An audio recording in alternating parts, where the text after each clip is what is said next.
Ini adalah 3 ayat yang disebutkan oleh Syekh.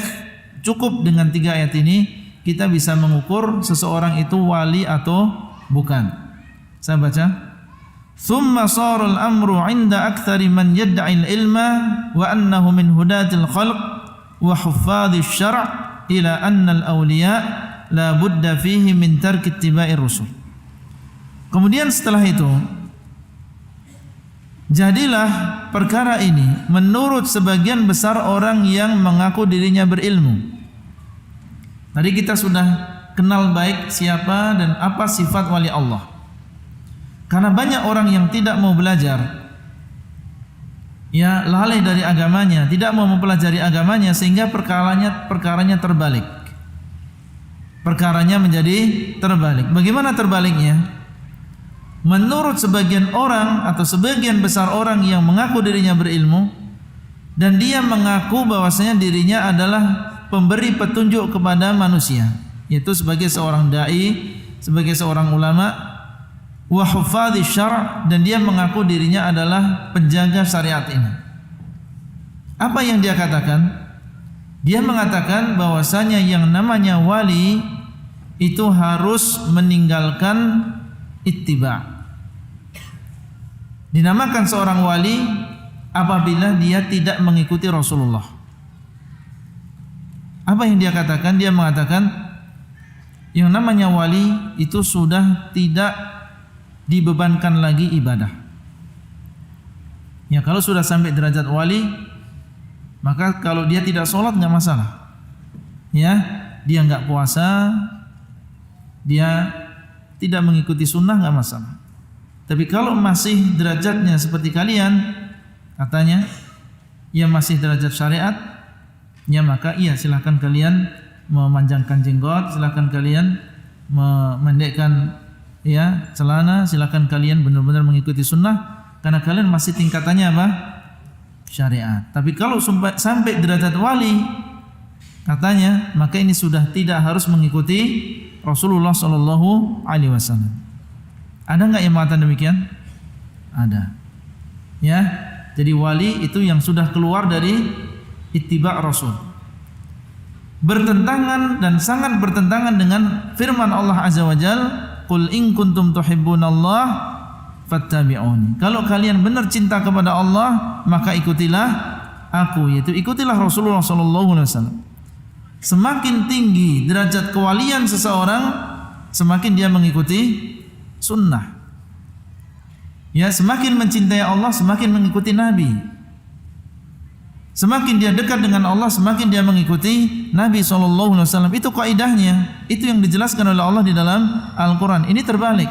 Justru orang yang derajatnya tinggi menurut dia sudah sampai derajat wali, maka dia boleh meninggalkan sunnah Nabi SAW. Terbalik atau tidak? Terbalik. Ini karena banyaknya orang yang tidak belajar agama. Baik, kemudian beliau mengatakan, wa man tabi'ahum falaysa minhum. Kalau masih mengikuti para rasul, mengikuti syariat para rasul, berarti bukan termasuk wali. Wala budda min tarkil jihad.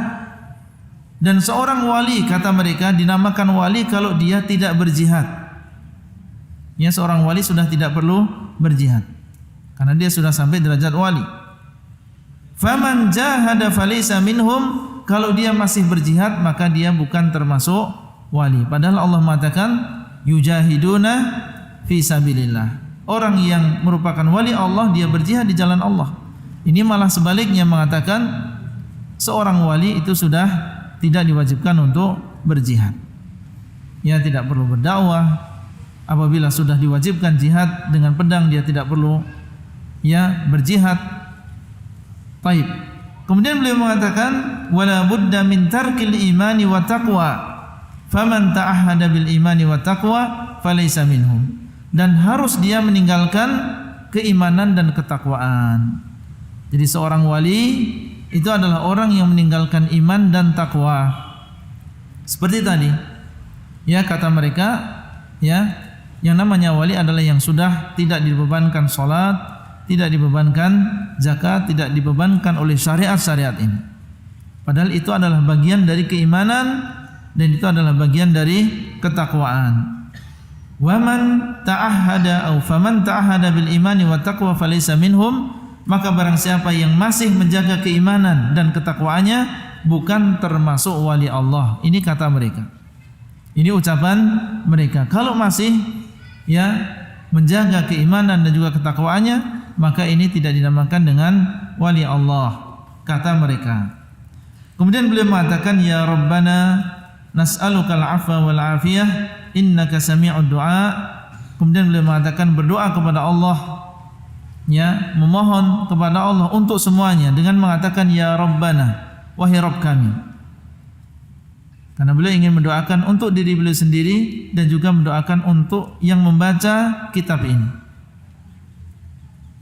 Ketika melihat bagaimana kebodohan ini menggiring manusia sampai membolak-balik syariat Allah seperti ini. Yang seharusnya dinamakan wali Allah dengan ittiba'ur rasul, dibalik karena mengikuti syaitan, bahwasanya seorang wali Allah adalah yang tidak mengikuti rasul. Seorang wali harusnya yang beriman dan bertakwa, dibalik oleh dia seorang wali itu harus meninggalkan iman dan takwa. Dan ternyata banyak orang yang memiliki keyakinan yang demikian. Maka beliau sebagai seorang hamba Allah